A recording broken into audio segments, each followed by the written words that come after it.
so many of those who have filled our streets, lobbing bricks through windows and setting things on fire, I can't help but look at them and think there was a father missing who provided no discipline here. And the result of this is just this unbridled rage and anger. And it's all being directed towards something that's quite destructive. Whenever you see a Bernie mob or some sort of Occupy Wall Street mob or any kind of chaotic scene in the streets, what you're looking at is an epidemic of fatherlessness. In the old school, you wanted to equip your children to navigate the world. The world was, reality wasn't optional, really.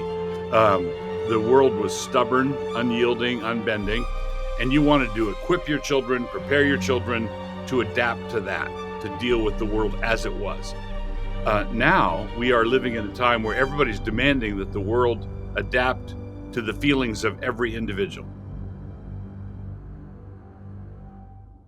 Welcome to another episode of Ideas Have Consequences with me, Larry Alex Taunton, and it is my delight to have with me today Pastor Douglas Wilson, who has a new book out that we're going to talk about. We're going to talk about a couple of other things. I feel like this conversation has been a long time in coming because we've crossed paths on a number of occasions. I recall some years ago, my dear friend and mentor, Professor John Lennox, telling me that he was sitting at a dinner. I don't even remember where this dinner was, but he was sitting next to Doug Wilson, and he was telling me a little bit about that conversation. And now Doug has this a book out about raising children. And I should say this, Doug, at the very beginning.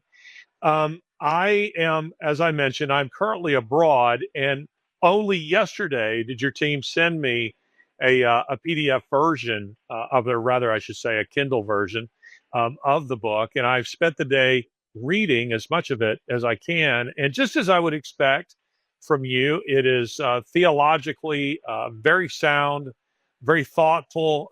It's very well written. And if I knew how to be able to bring up multiple screens here, I even had a couple of quotations here that I thought were quite funny. Here is one of them. And yes, I know that the examples I just used are platonic forms of gender stereotypes. It would not be possible to tell you how sorry I am. I sense sarcasm in that. Doug Wilson, glad to have you with me on Ideas Have Consequences. Great to be with you. I appreciate the invitation. Doug, what made you decide to write a book about raising children? That's the genesis of that actually is kind of interesting.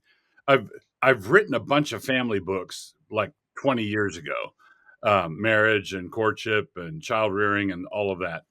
And I was recently listening to an Audible book written by Abigail Schreier called Bad Therapy, which is a very good book. And this thought struck me. Her book made me think of something, and that is the fact that the parents who are raising little ones today are doing so in upside down world. I wrote my previous books when the world was generally still right side up. Now, the unbelieving world was the unbelieving world. Sin was still sin. It was a mess out there, and you wanted to protect your kids. But even the secularists knew what a girl was, and they knew what a boy was, and they hadn't gone around the bend into this transgender stuff. And I realized, okay, parents of, let's say, a 5-year-old, 3-year-old, and a 1-year-old today are confronted with an array of challenges that we in my generation did not have. And my children's generation, when they had young children, they did not have. They had sort of ordinary parental challenges. This is raising kids in clown world and navigating it in such a way that your kids grow up right side up. And so the subtitle is dealing with therapeutic sentimentalism. And the essential difference is, in the old school, you wanted to equip your children to navigate the world. The world was reality wasn't optional, really. The world was stubborn, unyielding, unbending, and you wanted to equip your children, prepare your children to adapt to that, to deal with the world as it was. Now we are living in a time where everybody's demanding that the world adapt to the feelings of every individual. The world is being told that it must kowtow to whatever your kid feels, and your kid is going to be given that message from others. And parents need to not only learn how to deliver the right message, but also to ward off the catechizing from the confused and muddle-headed out there who want to remake everything in their own image. I think this topic is so incredibly important, and I have thought very deeply on this issue. We have 4 children. We have 3 boys, all grown, and our daughter, Sasha, about whom I've written a book titled "The Grace Effect." She was adopted from Ukraine when she was 10, and she was really kind of a tornado that sort of came into our world because I was raised in a family of boys and then had all boys, and then all of a sudden, here was Sasha, and we were realizing, not that I ever doubted this, but you talk about clown world. Sasha had never had any opportunity. She was abandoned at birth and raised at 3 different orphanages until we adopted her from Odessa. And Sasha had never had the opportunity really to be a girl. When children got head lice, they just shaved their heads. She didn't own any toys to speak of. Her clothes were the same kind of clothes that she wore every day. And where I'm going with this is, from the moment that we adopted her, she was girly as girly could be. She was growing her hair as long as she could grow it, to the point where I was kind of saying, maybe we should think about, it not dragging the floor. And she immediately, wanted, Barbies, everything pink, you name it. And it was just such a jarring reminder of the difference. So it's not just physical, as, this Yeah. idea of a boy being trapped in the wrong body, this kind of thing, but the big differences between boys and girls. My first question for you is, how many children do you have, Doug? So we have 3 children. We have 18 grandchildren, Oh, and we wow. have Congratulations. 3 great grands, with a 4th great grand on the way. So it's a significant Fantastic. little tribe. So 3 children, girls and boys?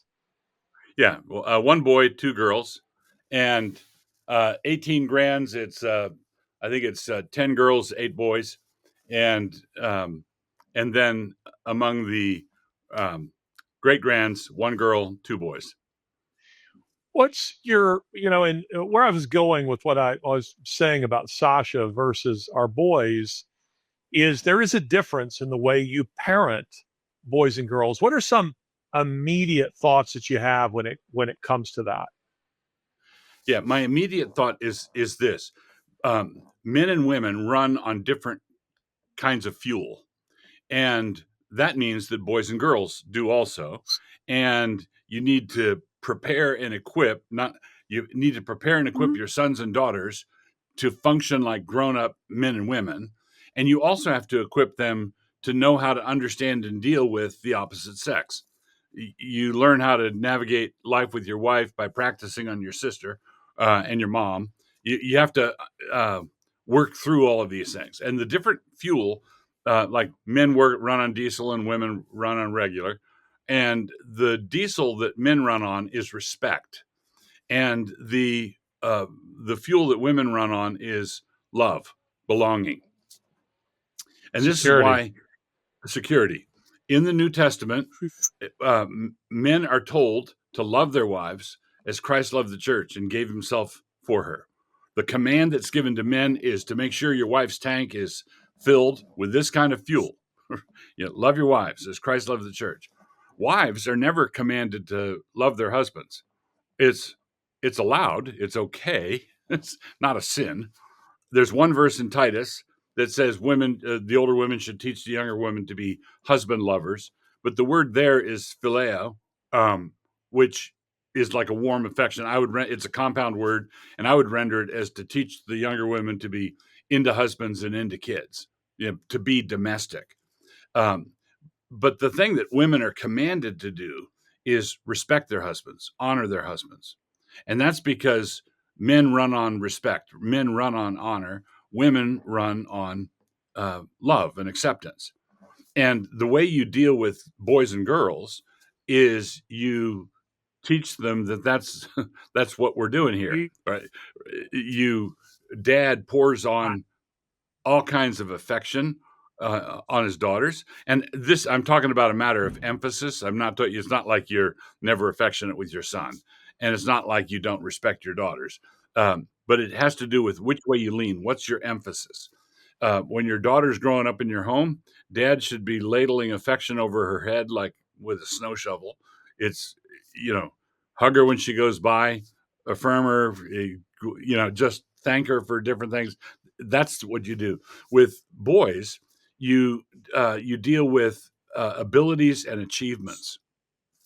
You honor them, you respect them. That was well done. This was just the way it ought to have been done. And when boys and girls are running low, but when their tank is empty, they do different things. So a little girl who's running low on fuel flirts. Little boys who are running low on fuel brag. But what they're doing is they're looking for the thing that they're missing, right? And not looking for it wisely. Bragging doesn't get you respect, and flirting doesn't get you actual genuine affection and love. But that's sort of a makeshift that kids come up with, and parents need to head that off because the makeshift doesn't work, particularly with girls, because what happens if the girl is running on fumes and she starts to be hungry for male attention, she knows that she's a nuisance. The story I tell is when I was at probably first grade, my parents went to visit a family that they were acquainted with, and there was a girl in that family, maybe a year or two older than I was. And when we were driving home after the visit, I remember my parents in the front seat talking, and they said that they're going to have trouble with their daughter as soon as she gets old enough for boys. Well, why? Well, because my dad was a stranger in the house, and he sat down, and she was all over him, right, looking for some sort of fatherly affection and love, and she was running on fumes. And what happens is girls in that situation know that they're being a nuisance. They know that they're all gangly and unattractive, and that's how they're feeling anyway. But then when they turn 13, something magical starts to happen. They start to transform into a woman, and all of a sudden, they're starting to get masculine attention. All of a sudden, guys are paying attention, and they're just a sitting duck, right? It's because they've got this ravenous hunger. And then boys who are, grow up fatherless, or the father was distant and uncaring, or never engaged, the boys are sucked in by means of flattery. You're so strong. You're so brave. You're so, and that's how the young chump in the book of Proverbs is led off, by flattery, right? That's so very true. I have found, Doug, may I ask how old you are? I am 71. Okay, so you're not a woman, so I wouldn't think you'd mind me asking that question. I I'm 50. don't mind that. I'm 57, so you've got some lead on me there. But I ask because it gives me some sense of kind of where you are, with your children. And ours, we have grandchildren, but they're very small, grandchildren, as yet, and certainly no great grandchildren. But one of the things my wife and I continually reflect on is the fact that when our boys were coming along, before we adopted Sasha, um, we were committed to homeschooling. We homeschooled, all of our children, and this was back when it seemed, kind of Branch Davidian. It was it's kind of a kind of weird response that you get from people when you do that, and I'm sure for you it was even more so. But you say in the book that you went to public school, And I did too, because Christian schooling, as you say in the book, wasn't yet really quite the thing that it's become now. Certainly no Christian classical schools. And yet, it's interesting looking at my granddaughter, the oldest of my grandchildren. She is in elementary school. And I would say that what she's getting in a Christian classical school is what I got in public school, all those Mm-hmm. years ago, meaning I was taught the Lord's Prayer in public school. I was taught the Ten Commandments in public school. Certainly, the Pledge of Allegiance and all the things that went with that, and the importance of the Declaration of Independence and our Constitution, and all those kinds of things, which she's being taught. I mean, things have changed so radically. And yet, here's a line in the book that I really liked, and forgive me that I have to switch screens here because I want to read it exactly. Few earthly blessings. This is from your introduction. Few earthly blessings compare to sitting around a dinner table with your grown kids and their spouses, all of them Christians. That is so true. Our children are all grown. They're all married now. They're all starting to have their own families. And I got to tell you how wonderful it is when we gather and we're not having, one of them coming who is, claiming to be trans, or someone here who has, adopted a homosexual life. They're all Christian. They're all serious. They're all interesting. And Mm-hmm. their wives are wonderful people. We look forward to being together. I've had to be here in Europe for some time. I was at the World Economic Forum, and then I was meeting with persecuted pastors in Africa. And my youngest son, and his wife, joined us here in Rome just a few days ago. And I was just thinking, how much I was enjoying that, how wonderful that is. But parenting, to get there, parenting is hard work, isn't it, Doug? I mean, it's hard Mm-hmm. work. Yeah. Yes. And what you're pointing at and what you just read is what lies underneath the title of this book, which is Keep Your Kids. Um, that's the blessing that we should be praying for, laboring for. And that labor is not walk at the beach. There's a lot that goes into it. But the foundation of it all is grace. God gives us our families, and we want to build on the foundation of grace. You can't keep your kids by works. But if you keep your kids by faith, by grace through faith, it's going to entail work. So it's just like our salvation. We're not saved by good works, but we are saved to them. So if you are called to be a godly parent, you're called to getting up at 2 a.m. Somebody's sick. Somebody's got to go to the ER. Somebody tells you about their science fair project 3 hours before bedtime, and it's due in the morning. Yeah, there's all kinds of things. But as my son Nate puts it, he said, "Dad," he was speaking to his mom actually. He said, "Baskets of fruit are heavy." Yeah, well, there we go. And you spend quite a bit of time talking about across more than one chapter. You talk a good bit about disciplining children. Mm-hmm. And this is something that it feels to me, and there you see all these amusing memes, on social media that sort of underscore this fact, but that has changed since I was a child. And that is my parents, they used corporal punishment. My father used the belt. And I would have to say that as I reflect here and just briefly in this moment, I would say I pretty much deserved it almost every time I got it. And Yeah. when my wife and I were, first having children and making decisions about that, we came to the conclusion, we decided that we were only going to use corporal punishment in acts of defiance. So Junior forgets to take out the trash. That's not a belt type of offense. But if he's speaking back to his mother, or he's speaking back to me, or he's knowingly defying something, or she, then that's a belt type of offense. How did you Right. make determinations about how you use corporal punishment, which has now become oddly so controversial, and to me, it's just a no-brainer? Yeah. in principle, I think we're on the same page here. We tried to pass on what I got from my dad. My dad gave us three simple rules for life in his home. He said, no lying, no disobedience, and no disrespecting your mother. Okay.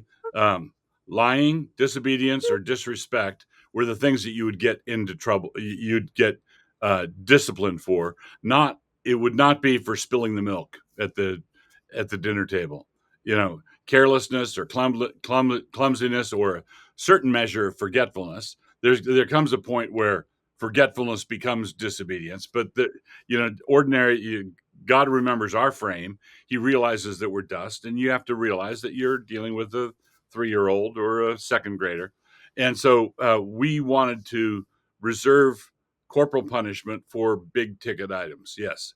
And when you do that, the big ticket item adjusts according to the age of the kid. So out of all the spankings that we administered, I would estimate 95% of them were aged 5 and under. And Interesting. then, I notice you. There's a line in the book where you say something to the effect of that your toddlers need to grow up under a totalitarian regime. Something like that. yeah. And so what we do, see, this is a mistake a lot of parents make, and that is when They sin reverse is it. little, they reverse it. When sin is little and relatively harmless, and nobody gets hurt, a 2-year-old pitches a fit in the restaurant or at Walmart or whatever. Parents indulge it, or they jolly it along, and they indulge it, and then the years go by, and all of a sudden the kid is old enough to get pregnant or get somebody pregnant or drive too fast and kill somebody. All of a sudden they could seriously wreck their lives, and parents then panic and start putting rules on. Yeah. Okay. Um, and these extra rules, well, this kid has been effectively without discipline for 15 years.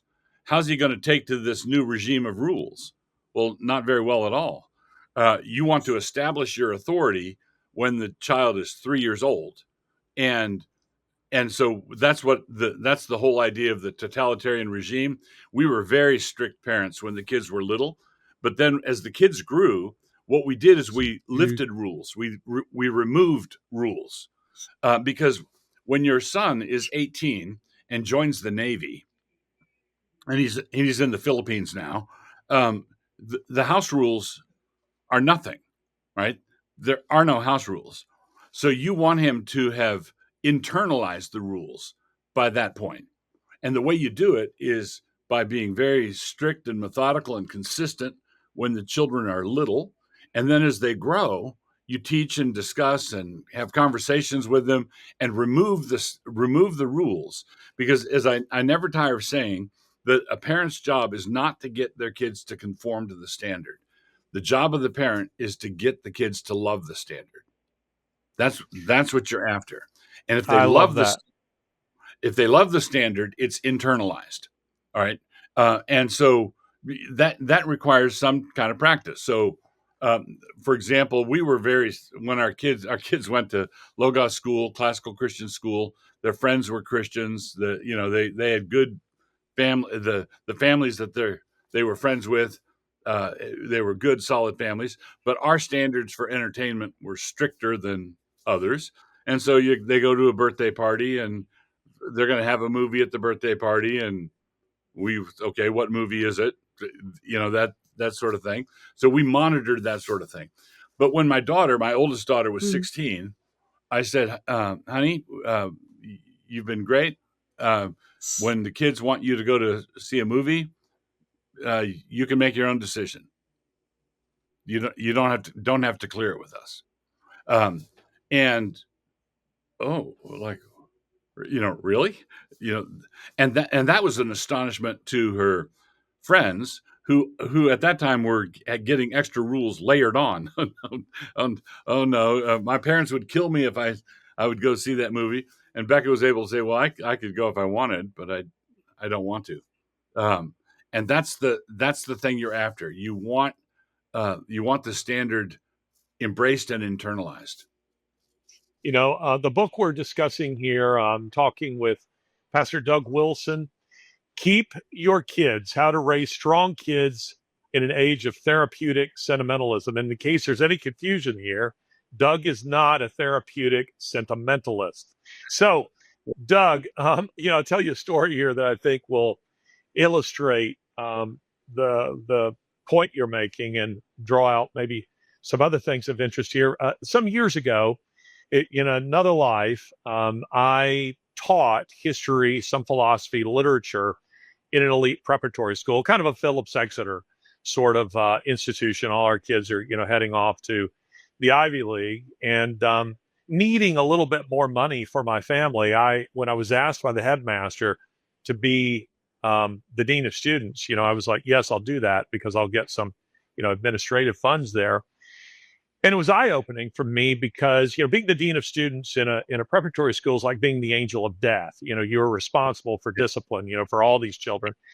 And I had very little difficulty with students in my class. I very seldom did I have a discipline issue.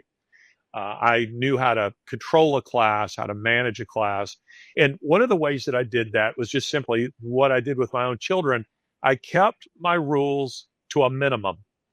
I kept Mm-hmm. my rules to a minimum, not this wall of 100 rules and all these things you can't do. Just a few minimums, kind of like your father. Just a few rules. Well, now that I'm dean of students, I am seeing what we're called disciplinary reports, which are when a teacher is upset with a student. They send home a letter to the parents, and I get a copy of that. And I was I was flabbergasted to see, gosh, this student that I have is such a good kid. He is, I'm reading these things, and he's a holy terror in so and so's class. So I'm noticing that a few of these teachers, usually women, though not exclusively, were the ones who are having the most difficulty. And so I said, Right. look, here's what I'm going to do. I'm going to come and I'm going to watch your class, but I'm going to watch it from outside the classroom where the kids are facing you. They don't see me. They don't know that I'm there. And I'm going to observe how you run the class. And I would see, again, here's a boy, we'll say his name's Phil, who picks up a basketball and throws it across the room or something. And I'm thinking, he would never do that in the middle of one of my classes. Or here's another student who's doing, something, is defying the teacher. And what I noticed was this pattern, the same thing that I see with so many teachers, is when the classroom has dismissed, I'd say, look, your problem is this: you have far too many rules, and you do not enforce the ones you have. And I will never forget, Doug, when I was a young parent, an older man who was kind of a mentor to me. He said to me, Larry, I never ask my children to do something I'm not willing to enforce. And Mm-hmm. that one rule served me very well from my firstborn straight on through, and kept the rules to a minimum. But if I was going to ask you to take out the trash or mow the lawn, I had to be prepared to go to the mat on that particular thing. Because to your point, if they don't obey you in the little ones, then when it comes up with something that's, maybe very dangerous for them, they're not going to listen to you on that either. And so I would sometimes even have to ask myself, do I have the time, to enforce this, just in case Junior says, today's the day he wants to do something else. He doesn't want to mow the grass. And I would have to be prepared. I'm going to follow this through, and I'm going to Mm-hmm. make them do it. And now in adulthood, I find that it's what I just read from your book. They're a pleasure. They're self-disciplined. I don't have all those, kinds of issues with them. Do you find that this has been true for your own parenting? That's exactly correct. And so many parents are like a federal regulatory agency. They issue commands. Put on your coat. Get your boots. Pick up the toys. Come here. I said, put on your coat. And there's just this flurry of commands, and disobedience becomes a de facto necessity. There's just so Yeah. much going on. Um, So what we've taught is just what you said: keep the commands, the imperatives, to a minimum, and then enforce that minimum. Be consistent with that minimum. Oftentimes, parents don't enforce all the rules that they issue because not only can the kid not keep track of them, the parents can't keep track of them. Um, you didn't do what I told you to do. Oh, Like the what was federal it? government. Yeah, what was it? I'm not sure I remember myself. What you know? So it really I the exhortation here would be keep life simple. Keep life simple, and where there's a direct challenge of authority, mom and dad need to be the ones that win. My father, now with the Lord, when he was elderly and chairbound, Nancy and I were living with him to take care of him. Our grandkids would come over to visit him, and one time he was looking for ways he could counsel or help the grandkids, and which was not necessary, but he was just one. He said he would say to some of one time he said to a pack of them, do you guys ever fight? Do you guys ever quarrel amongst yourselves? And they said, well, yeah, that happens. And then my dad said, so who wins? And one of the girls said, Mom. Hence, the man cave was invented. That's right. I, When I don't when think we any man ever wins. Well, I have really enjoyed parenting, and I find myself these days. I've had the opportunity, as I know you have, Doug. I'm sure you have in your you wear a lot of hats, to mentor a lot of young men, and I can't help but think, and I'm not saying this sarcastically. I say it sadly that so many of those who have filled our streets, lobbing bricks through windows and setting things on fire, I can't help but look at them and think there was a father missing. There was somebody missing who provided no discipline here. And the result of this is just this unbridled rage and anger. And it's all being directed towards something that's quite destructive. hmm That's exactly right. Whenever you see a Bernie mob or some sort of Occupy Wall Street mob or any kind of chaotic scene in the streets, what you're what you're looking at is an epidemic of fatherlessness. Mhm. That's what it is.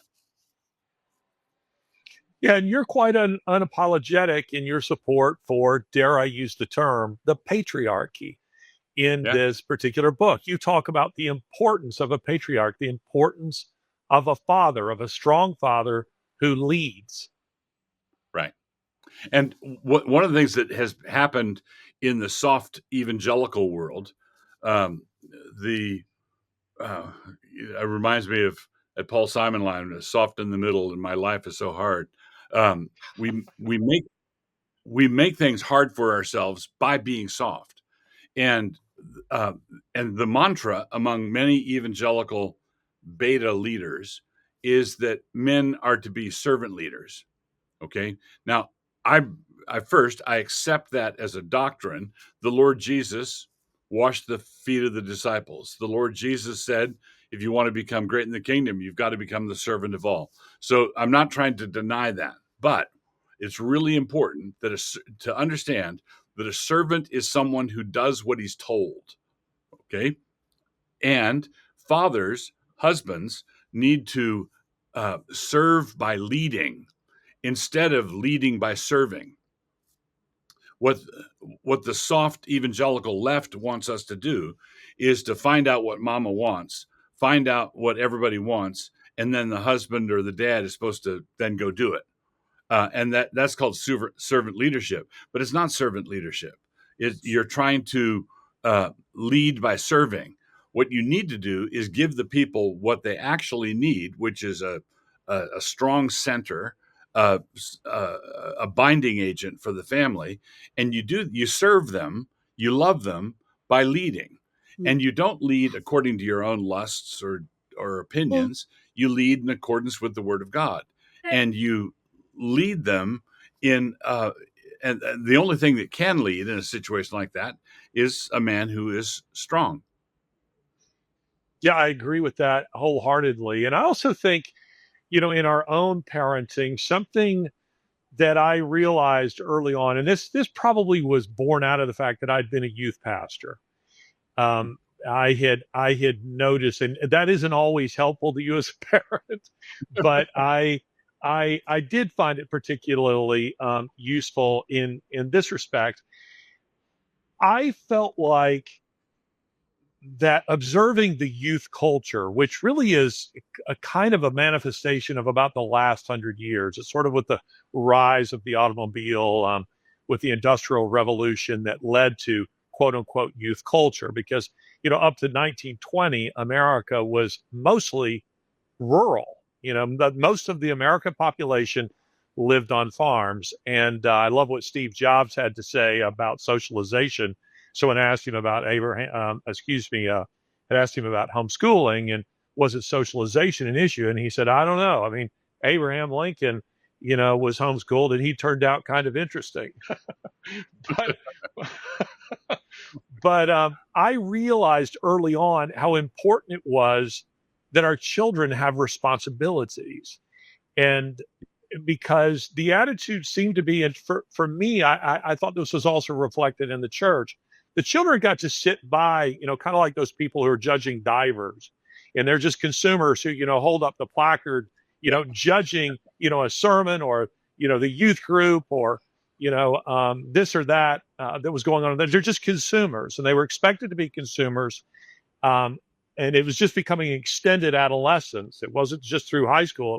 Wasn't even just through college anymore, but it was, into their 30s, and sitting on the couch and, playing video games. We early on decided our children would be involved in the work, specifically in my work, and not just things at home that felt like meaningless or menial tasks. Some of that is important too, but actually having meaningful responsibilities. So, my children might be with me when I'm sitting and having, dinner with, say, the aforementioned John Lennox, who visit our home, quite frequently, or when Christopher Hitchens was in our home, or when I'm in the home of Richard Dawkins, or I'm with this theologian or this interesting person. They got to sit and be flies on the wall and listen to those things. And yet, again, another thing that I think is a product of the modern culture, we're very much of the view in adult company that children should be seen, not heard. Wasn't their place to interrupt. They were not to be the center of attention. But on occasion, when it was appropriate, it was good for them to hear some of the conversation and see some contending, for the faith and its importance. And that served to put a little rebar into them, but also it imparted to them a sense of purpose, of meaning, of work ethic. How did you go about that, Doug, with your own children? Yeah, it's same kind of thing. Different people would come through our home. We um, the ministry was. And now I want to make one distinction. For example, my wife is my wife. She's not. It's not a church office. The pastor's wife is not a church office, and the pastor's kids is not a church office. That said, our whole family was involved in the work, and Wonderful. from early on.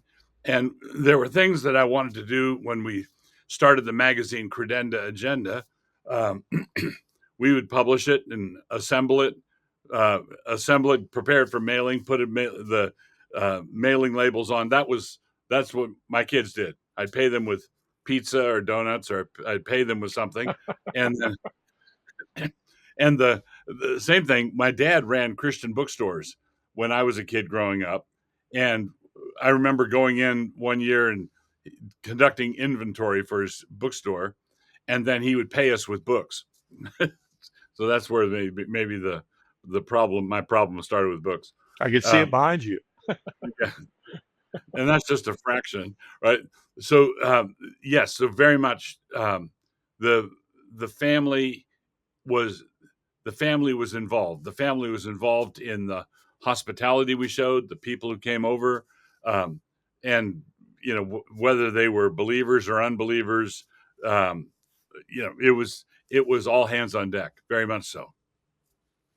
Yeah, we always likened it to a farm. We would say it's a little bit like a farm. I mean, the cows have to be milked, and there's certain work that has to be done here, and it was good for our children. But not only that, but they enjoyed it, and because we were giving them things that were actually meaningful to do. It wasn't just mowing the grass and taking out the trash, which were some of the things that they did, but also very meaningful things that they played a role in. Hey, you're old enough. I need you to read this book here, and I want you to tell me what you think the salient points are in this book. And hey, I need you to go and keep so and so company for me for just a little bit and chat with him about his latest book. I mean, it was so good for our children to have those opportunities and to be around all of that, and ultimately sometimes being mentored by some of those people in in the faith, for example, that really had a profound influence on them. Do you find, Doug, that Gloria and I laugh about this, but I think when we were younger we thought we reached a place where we weren't parenting. They're 18 or they're 21 or whatever. Do you find you're still parenting?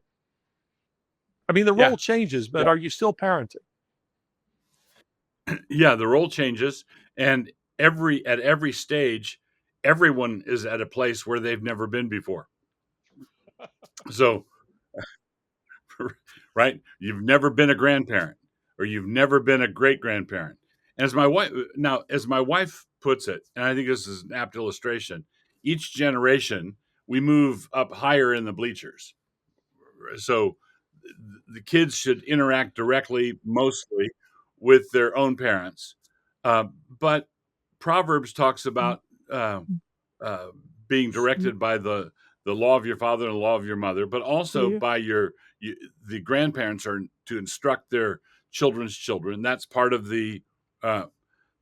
part of the issue. But if things keep on the way they're going, when Nancy and I are in our 90s, we could have 100 great grand, you know, and so we'd be spending all our time mailing birthday cards.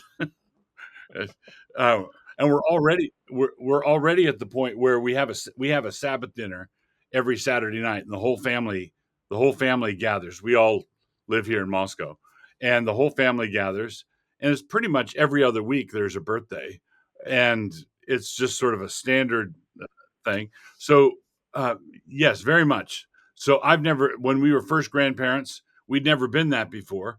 Right at the same time, our kids were parents and they'd never been that before. And the newborn kid is a newborn and he's never been that before.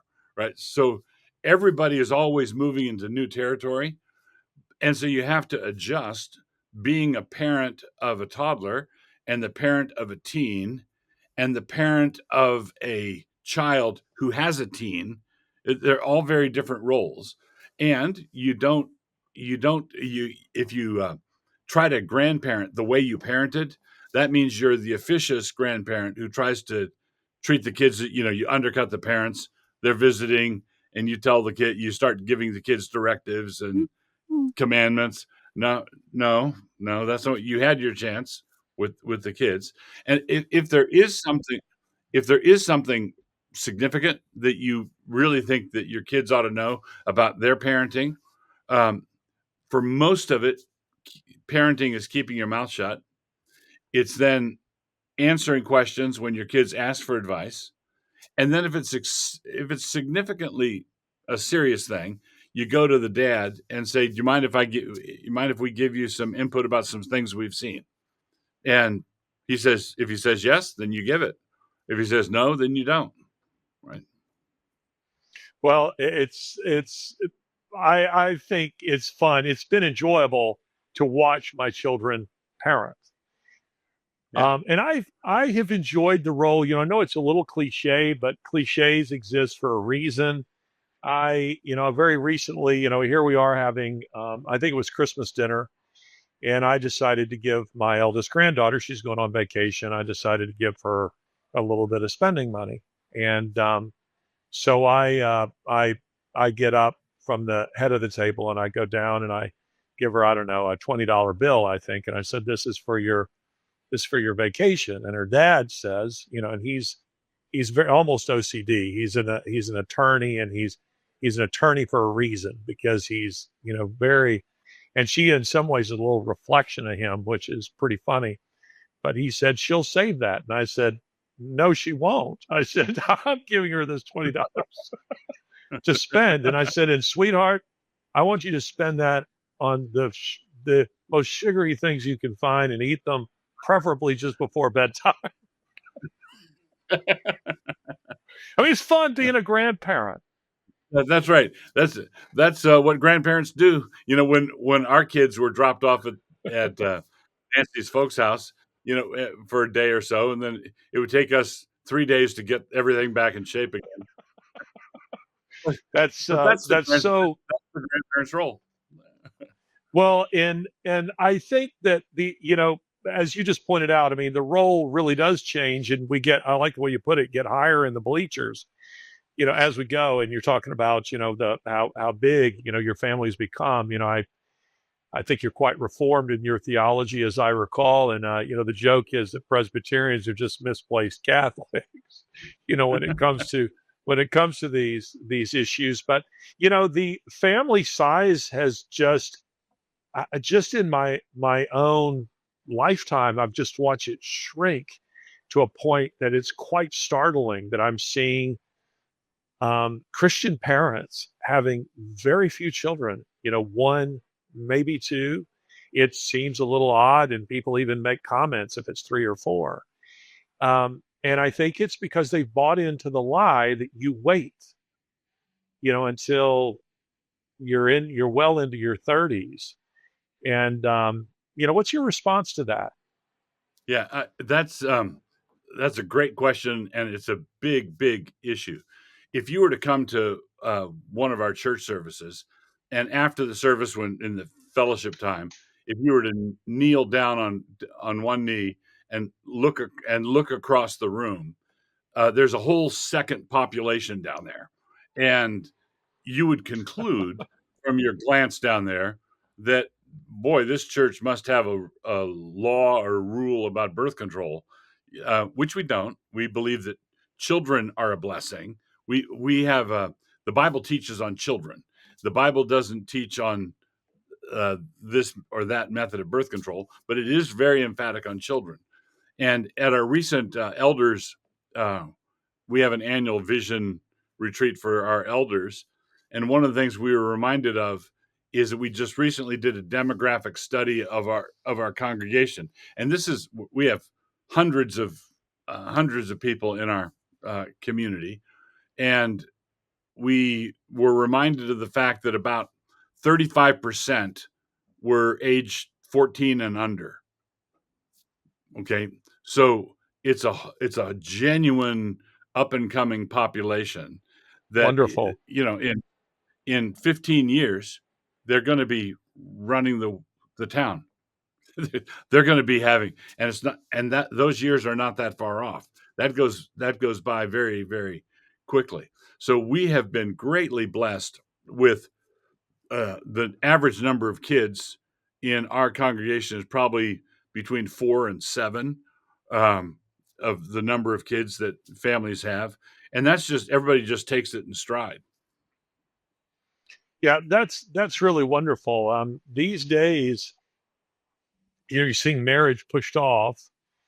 As a result, both partners often, by the time they get to the altar, they bring fairly sordid sexual histories with them, because there was a natural outlet for that, but that outlet wasn't utilized, and instead they just keep pushing it off, pushing it off, pushing it off. The result is that infertility drugs have become, a multi-billion-dollar industry, and it saddens me. How old were you and your wife when you got married, if I may ask? Yeah, I was 22. My wife was 23, and when we got married, which was 1975, that was right in the middle of the pack.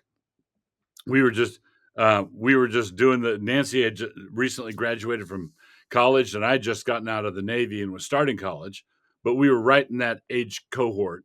And that's when everybody got married. Now, average age of first marriages is like between 28 and 30, um, which is that postponing that you're talking about. And good luck. Basically, it's hard enough to go from 13 to 23 and maintaining sexual purity in a world like ours. But make that 20 years, you know, that's even more challenging. And so you've got, uh, and this is one of the things that uh, the unbelieving mind is sometimes too high minded. God has given us a solution to sexual temptation, and that is called sex. um, and that is the greatest earthly remedy. I'm not denying or setting aside the grace of God or the work of the Holy Spirit, but it is we ought not to test God, basically. And because we are living in a time when everybody's got a smartphone, which is a portal to pretty much every porn library in the world, if you want it to be. And you have these are Chesterton once said that free love is the first and most obvious bribe that can be given to a slave. Mm. And that is what is happening here. Is people are being given doses of soma, Huxley's Brave New World soma. They're being given these um, compensation rewards, consolation prizes for the real thing, which is a good woman and a passel of kids. Yeah, boy, isn't that true? And you're just seeing now, very little by way of actual dating, which leads to a kind of courtship. It's just a hookup culture, and Right.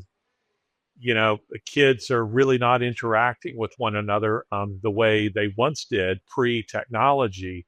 It's Snapchat and all this kind of stuff, and of course they are being inundated with every kind of sexual, message through their phones, through their laptops, through their TVs, through every imaginable kind of media, and it does make things much more difficult. And this is something that you are addressing in the book. In again, your title, "Keep Your Kids."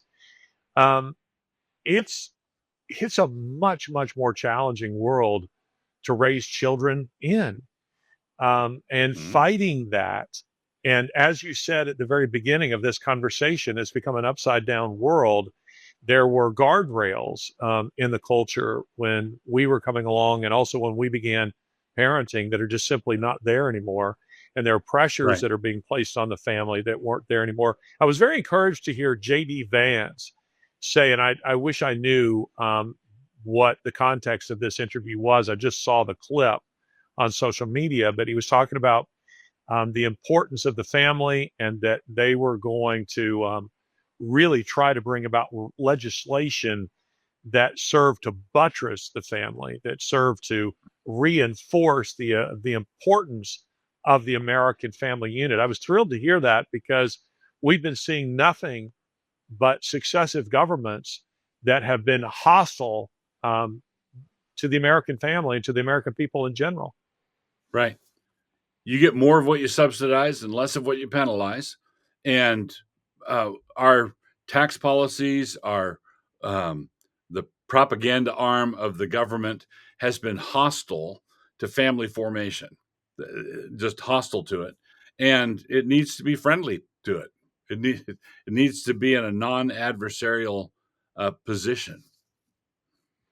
What role do you think the feminization of the church has played in the spiral, the societal spiral that we've seen?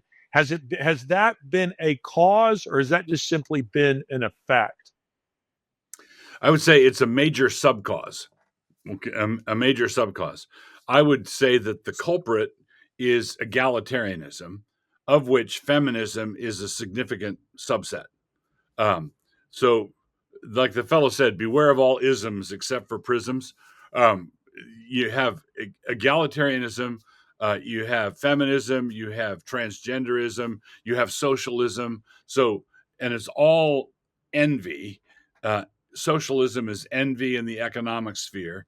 Um, Feminism is envy in the gender sphere. Uh, People wanting and demanding what God didn't give them, right? Right? And that envy is that crackling envy is a source of conflict, turmoil, fighting, and so God created a hierarchical world. The world is not a flat line place, not at all, and it ought to delight me that there are people much more accomplished than I am. It ought to delight me that there are people richer than I am. It ought to delight me that there are people taller than I am. Yeah, that should delight me, and it ought not to embarrass me if I'm ahead of others. This is, if I can look up the ladder with the light, then I can look down the ladder without being patronizing or cruel or vindictive. Um, so the hierarchy of the world is a fixed given. Men rule over beasts, parents over children, husbands over wives, uh, the wise over the simple, the wealthy over the impoverished. It's just the way it is. And And, Trump over Zelensky. and Trump over. There we go. There we go. And that's the thing is, even though Trump does it in sort of crude block letters, the thing that he does is reminding people of this truth that they're wanting to forget. There is such a thing as strength versus weakness. There's such a thing as shrewdness versus folly. That is sort of part of the way the world is. And so Christians need to learn how to navigate this in accordance with the law of God. Okay. And and that's the thing that I think is missing. And so, consequently, because we have enshrined feminism as a virtue, we have gotten ourselves into a bad fix. Because in the old world, people still sinned, but sin was sin. Good behavior was good behavior, and sin was sin. And people still sinned, but they were ashamed of what they did. They recognized it as sin. What we have done in the modern era is Isaiah 5:20. Woe to those who call evil good and good evil, who substitute light for darkness and darkness for light, sweet for bitter and bitter for sweet. What we have done is we've taken feminism, which is carping envy, and we've made it into a virtue. And it is awfully hard to repent of your virtues, right? People can be a good preacher can bring someone to confront his sin and repent of his sin. He has a temper and he knows he's got to deal with it, and he can be convicted by the sermon. But how are you going to be convicted of your sense of justice and fair play? Because that's what the feminism is called in people's minds. They don't regard themselves as quarreling with reality. They simply call it fairness, but it's not an issue of fairness at all. Um, men and women want different things. They don't want to succeed in the corporation the same way, right? Women want more flexible hours so they can spend time with their kids. They have a different set of priorities. But egalitarianism says no, everybody must want the same thing and in the same way. Well, try offering bacon to a horse. Or a Muslim. Yeah, yeah. Or a Well, Muslim you horse. know, yeah. Well, there we go. Well, and the effect of that has been if this comes back to parenting, because you're trying to raise, particularly when we're talking about raising boys, you're trying to teach them a proper view of masculinity, what that looks like, but also for daughters, for girls, they need that model in their home, just as boys need a proper feminine model from their mother. Right. And one of the things that I find very shocking, Doug, and I'm sure that you have witnessed it and has been alarmed by it as I have, is that the feminization of the church has given us a truly toxic kind of masculinity. And by that, I mean guys like, say, Dave Portnoy. I don't know if you're familiar with him, or Andrew Tate, who's just Yeah. come to Florida. And here's a guy who loves to, he goes shirtless and show his tatted up muscles, and he tattoos his name on this harem of women. He brags about the fact that he's engaged in sex trafficking and all these kinds of things. And there are a lot of young men. I keep trying to make this distinction for people, which I think actually is a theological distinction at root, which is they need to understand that there's a difference between being anti-woke and being authentically conservative. And when I mean authentically conservative, I'm talking about, authentic conservatism, if we're talking about, say, a Russell Kirk or an Edmund Burke, we're talking about conservatism that's rooted in the Decalogue, in the Ten Commandments, in a Judeo-Christian worldview that grows out of that. And I think sometimes people look at somebody like a Tate and they go, I love his, or for that matter, even a Jordan Peterson, who I'm not suggesting is like Andrew Tate, only in this regard. He's anti-woke. He's not actually a conservative. And there's a difference. And so young men, in particular, I can see some of them who they're rebelling against. They hate the woke culture, and they gravitate to the guy who has the witty, critique of the woke culture. But sometimes that leads them in. That becomes the entry level into something that is actually genuinely toxic masculinity. Do you know what I'm trying to communicate? That's absolutely correct. There's some people who think that all it takes to be biblical is to annoy a feminist, and that can't be right. That's way too easy. Right? Being biblical is harder than that.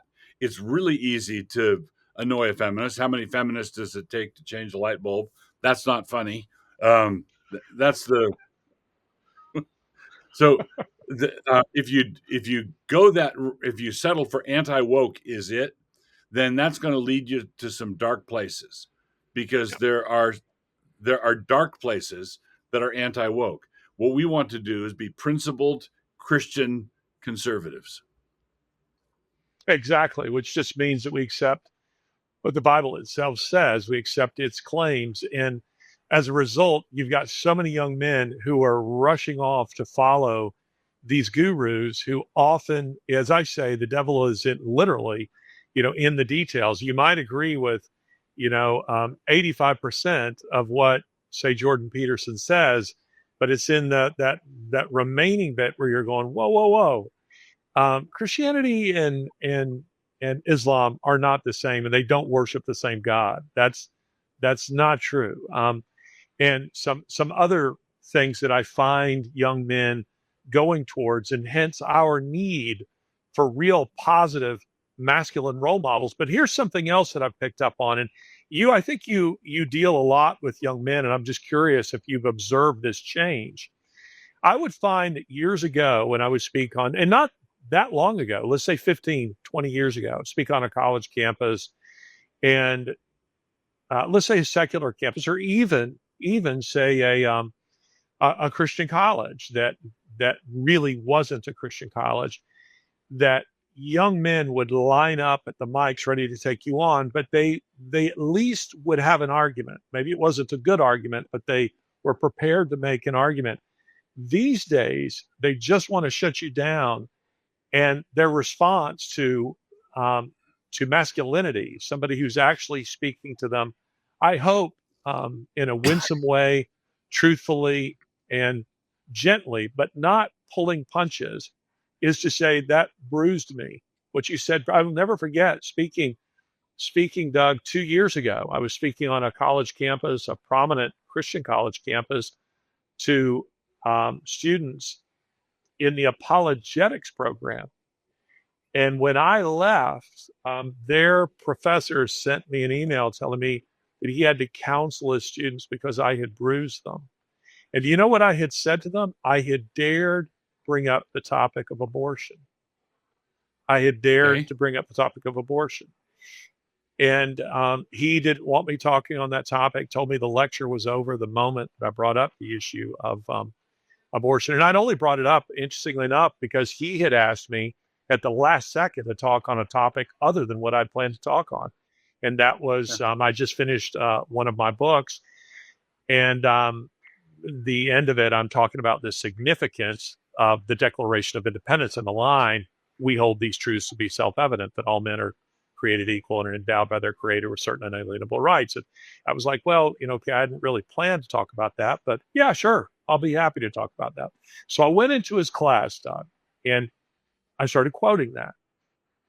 And I said, who can tell me, this large group, who can tell me where that's from? Well, nobody could tell me exactly where that was from. And I said, well, it's interesting because at the time that was written, some of these men were slave holders. And yet here they were, speaking these lofty, high ideals. I said, yeah, but there's another group. The battle is not over. To whom do we not extend the right of life? I said, well, the unborn. And immediately their professor went apoplectic. And the point that I'm trying to make here is this effort to shut you down, this effort to make it my feelings trump your truth, Right. and an unwillingness to actually engage the conversation. Is this something you've experienced at a personal level? Have you seen this? Yes. There's actually a documentary called Free Speech Apocalypse that I'm in. A number of years ago, I spoke at Bloomington, the university at Bloomington, Indiana, and the lecture was going to be sexual by design. And word got out that I was coming, and they organized a protest. And so we sent some cameras, and the camera crew did interviews with the protesters beforehand and got footage of the whole thing. And they announced that I was going to be glitter bombed if I appeared. And I told the elders that my prayer was that I would not be glitter bombed, but that if I was, that I would look fabulous. Um, and the but But part of the documentary shows a bunch of the protesters before the event meeting outside during the day, putting makeup on themselves to um, to make the appearance of bruises.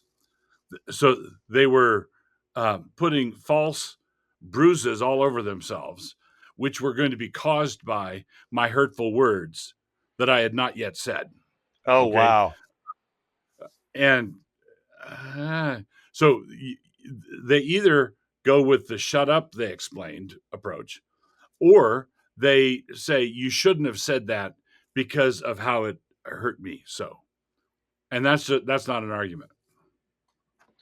No, not at all. And, it's when such people encounter, actual masculinity, it feels to them intimidating. It feels, it's funny because I would have said, I was born at Fort Benning, Georgia. I was raised on a variety of military bases. I grew up around men who killed people for a living.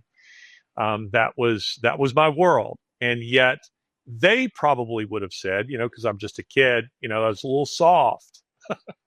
And now I feel like I must come off to them the way, that previous generation, and it's, to me, it's such a picture of a culture that is, absolutely coming apart. But we have your excellent book. Again, I want to encourage people to buy this book. It is called Keep Your Kids: How to Raise Strong Kids in an Age of Therapeutic Sentimentalism. And I've had the opportunity to spend the day speed reading this book because, again, I only got it yesterday. And I take very seriously reading the books of those people with whom I'm discussing their books. I'll never forget, Doug, some years ago, my book, The Faith of Christopher Hitchens, I was Mhm. invited on BBC Newsnight, and the whole thing was a setup, the interview. But at one point during the interview, I asked the interviewer, "Have you read this book?" it became quite obvious he had not looked at it even a little bit, and it was a moment of great embarrassment for him. Yeah. Your book, I intend to finish this book. It's And terrific, and I would encourage people to get it. and your book, The Faith of Christopher Hitchens, was wonderful. I enjoyed it thoroughly. Well, Doug, you are very kind to write a very nice, beautiful review in, I think, Christianity Today. Was it Culture and Books? Books and That culture, yeah. was Books and Culture, excuse me, and that was back when that was before those publications had gone completely off the rails. And I was actually anticipating a review. I'd been told in advance you were doing a review. And Christopher, I'd gotten to know him quite well as you had, and you had come up in conversation with him, and I was interested what your take was going to be. Would you agree with my take on him, or was your perspective going to be entirely different? And your take was exactly, what my take was. And like you, I come from a very strong Reformed perspective. And what we need to do, though, Doug, is we need to have you back on. I want to give Christopher the time he deserves, and not just say 5 minutes. We need to have you back on, and let's just have a conversation about the Christopher Hitchens we both knew and where we think he would be, right now in this modern culture. I think he'd be with us. That's Yeah. my knee jerk. I think he'd Yeah. largely be with us. I don't think he'd go along with woke culture at all. Yeah. That sounds like a deal. Let's do it. So, Doug, it's been a pleasure having you with me. Thanks so much. And thank you for writing this book. I decided today, just as I was, getting started reading this, that this was a good book I was going to give for my youngest son, the one I mentioned, who's here with us in Rome. His wife is pregnant. They're about to have their first, and they're about to get a copy of your book. So I'm going to send this along to them as well as to my other children. Thank you for writing it, and thank you for joining us on Ideas Have Consequences. Thank you. Great to be with you. This has been another episode of Ideas Have Consequences with me, Larry Alex Taunton from Rome. Talk to you next time.